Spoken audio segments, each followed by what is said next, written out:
नमस्कार। बिहार का चुनाव सामने आ गया है। चुनाव की तारीख की घोषणा हो गई है, तो हम देख रहे हैं कि मोहरे बिछाने वाले, चुनावी मोहरे बिछाने वाले कौन कौन से खिलाड़ी हैं। आज चिराग पासवान का नाम है सामने। हम सब जानते हैं कि चिराग पासवान रामविलास पासवान जी के चश्मे नूर हैं और रामविलास पासवान जाने जाते हैं मौसम वैज्ञानिक के रूप में। राजनीतिक मौसम वैज्ञानिक, राजनीतिक रूप से मौसम का जो विज्ञान है वो रामविलास पासवान से ज़्यादा समझने वाला भारतीय राजनीति का कोई और है? किसकी पार्टी बनेगी, सत्ता कहाँ कायम रहेगी, मंत्री पद कहाँ सुरक्षित रहेगा, रामविलास पासवान हमेशा से दूरदृष्टि रखते आए हैं और चिराग पासवान उन्हीं के चश्मे नूर हैं। रामविलास पासवान जी की जो पार्टी है लोजपा, लोक जनशक्ति पार्टी, उसका तत्कालीन आज की तारीख के प्रेसिडेंट वही हैं चिराग पासवान। उनके जवान कंधे पे बहुत बड़ी दायित्व है, बहुत बड़ी जिम्मेदारी दे रखा है रामविलास पासवान जी ने। अब चिराग पासवान जी को जरा सा देखने सुनने की कोशिश करते हैं। चिराग पासवान अपने शुरुआती दौर में राजनीति में तो आना चाहते नहीं थे। जनाब इंजीनियर हैं चिराग पासवान। रामविलास पासवान जी ने पढ़ाया, अपने बच्चे को इंजीनियर बनाया। उन्हें लगा कि हम फिल्म का स्टार बनेंगे आसानी से। खूबसूरत जवान आदमी, पैसे वाले का आदमी, इतने बड़े राजनीतिज्ञ का बेटा। कहीं मिले ना मिले हम, या कभी मिले ना मिले हम नाम से उनकी फिल्म आई थी 2011 में कंगना रनौत के साथ। फिल्म फ्लॉप हो जाती है तो नाम भी आदमी को याद नहीं रहता। बड़ी धूमधाम से फिल्म बनी थी, बहुत प्रीमियर हुए थे वो, भीड़ भाड़ सिनेमा हॉलों में, गाने के रिलीज से लेकर के फिल्म रिलीज तक। अब फिल्म नहीं चली। रामविलास पासवान जी ने पूरी कोशिश की, चिराग ने भी मेहनत की, फिल्म नहीं चली। तो फिर चिराग पासवान को पता चल गया कि उनके लिए कंफर्टेबल जोन जो है वो राजनीति है। अब दलितों का नेता हिंदुस्तान में आज की तारीख में सबसे बड़े तो रामविलास पासवान भी रहे हैं। उन्होंने ज़मीन तैयार की हुई है और ये ज़मीन उन्होंने हस्तांतरित कर दी अपने बेटे चिराग पासवान को। 2014 में पहली बार चिराग पासवान भी बने एमपी, फिर 2019 में बने। कई चीज़ों के मेंबर हैं। 2019 में चिराग पासवान जी की जो पार्टी है लोजपा, उसके 6 लोग एमपी बने थे चुन के लोकसभा के, और साथ में जो एमपी हैं वो रामविलास पासवान स्वयं हैं जो राज्यसभा के थ्रू आए थे। अब जबकि बिहार में चुनाव हो रहा है तो ये समस्या उठी है कि लोजपा को कितनी सीटें मिलें। थोड़ा सा पंगा शुरू हो गया है, क्योंकि आमतौर से एक एमपी के बराबर 5 एमएलए होते हैं, तो इनके 6 एमपी लोकसभा के थे, तो 6 पंचे 30 एमएलए, यानी इनको 30 सीटों पे इनको चुनाव लड़ने दिया जा सकता है। लेकिन इनकी मांग कुछ ज़्यादा ही है। उसे भी पहले मैंने सुना है कि एमएलसी का जो कुछ सीटें थी उस पर नीतीश जी से इनका कुछ आचार विचार मिला नहीं था।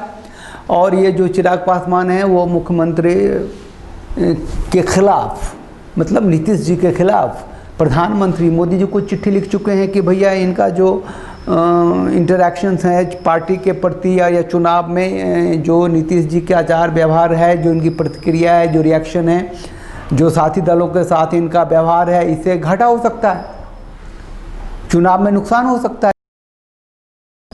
और पत्रकारों को ये भी बता चुके हैं कि जो लोजपा है वो पूरा का पूरा 243 सीटों पे बिहार का चुनाव लड़ सकती है। कुछ गड़बड़ लग रहा है मुझे। ये मौसम वैज्ञानिक वाला कुछ हाल नहीं लग रहा। अब जब आप अपनी जगह से घसकेंगे तो फ़ायदा उठाने वाले भी लोग बहुत होते हैं ना। अब राष्ट्रीय जनता दल, लालू यादव जी की जो पार्टी है, जिनके मुखिया तेजस्वी यादव हैं, उनसे भी कुछ लोगों ने इनको अप्रोच किया कि भैया प्रखर नेता होने वाले मुख्यमंत्री तेजस्वी यादव के साथ मिलकर चुनाव लड़ो, छोड़ो एनडीए को। अभी तक तो, अब जब मैं बोल रहा हूँ, लोजपा चिराग पासवान एनडीए के साथ हैं। कोई घोषणा नहीं हुई है, कि चुनाव वो कैसे लड़ेंगे, किसके साथ लड़ेंगे, किस आधार पे लड़ेंगे। अपनी ताकत उसे दिखा चुके हैं, छोटे मोटे स्टेटमेंट को दे दे के कि वो 243 सीटों पे भी चुनाव लड़ सकते हैं। ऐसे नफ़ा किसको होगा, नुकसान किसको होगा, ये तो फिर एनालिसिस की बात है। एक इमोशनल कॉज ये है कि शायद पहली बार बिहार के चुनाव में एक्टिव रूप से रामविलास पासवान जी नहीं होंगे, जिसका दर्द उनके जनता को भी होगा, उनके मतदाताओं को भी होगा, और इसका असर चिराग पासवान के ऊपर भी होगा। उनकी ज़मीन तैयार हो रही है, वो अपने क्षेत्र में अपने जनता के बीच में पहचाने जा रहे हैं, लेकिन जो ज़मीन तैयार करने वाले रामविलास पासवान जो शीर्ष पे हैं, उनकी तबीयत जरना साथ चल रही है और वो बहुत ही एक्टिव रूप से इस बिहार चुनाव में भाग नहीं लेने वाले हैं।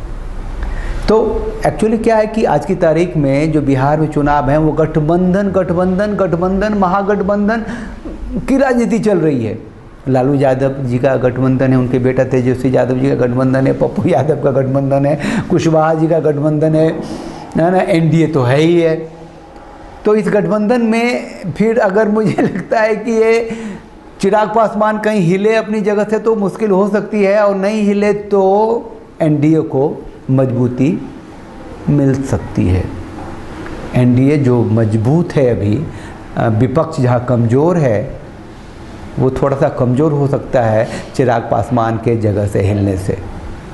चिराग पासवान जी वैसे जनता के बहुत करीब रहे हैं, जब से राजनीति में आए हैं बहुत ही सतर्क रूप से सक्रिय रहे हैं। चिराग का रोजगार करके एक एनजीओ भी चलाते हैं और उसमें बहुतों को उन्होंने भला भी किया है, मैंने सुना है, कुछ देखा है। तो कुल मिला के बात इतनी सी है कि रामविलास पासवान ने 2000 में, रामविलास पासवान जी ने 2000 में लोक जनशक्ति पार्टी बनाई थी। 2009 में तो शून्य पे आ गए थे। 2014 में एनडीए के साथ जुड़े, कायाकल्प हो गया। 2019 में बहुत ही मजबूती से आए हैं। अब 2020 में बिहार विधानसभा चुनाव हो रहा है। अगर ये चिराग पासवान पिता की तरह राजनैतिक, मौसम वैज्ञानिक की तरह दूरदृष्टि नहीं दिखाते हैं तो खतरा हो सकता है। एनडीए से टूटना घाटा का सौदा भी हो सकता है। उसे राजनीति है, कुछ कहा नहीं जा सकता है। कई बार लोग गिरते हैं, उठते हैं, चलते हैं। राजनीतिक महत्वाकांक्षा के साथ साथ एक जो ज़मीन पे अपनी पकड़ है, जो जनता के बीच जो अपनी पकड़ है, जो जनता से वादा किए हुए होते हैं, वो सब बातें भी काम करती हैं। चलिए देखते हैं कि चिराग पासवान लोजपा को, लोक जनशक्ति पार्टी को, जो भी सत्ता की पार्टी है, एनडीए की अलायंस है, को किस रूप में इस चुनाव में ले जाते हैं।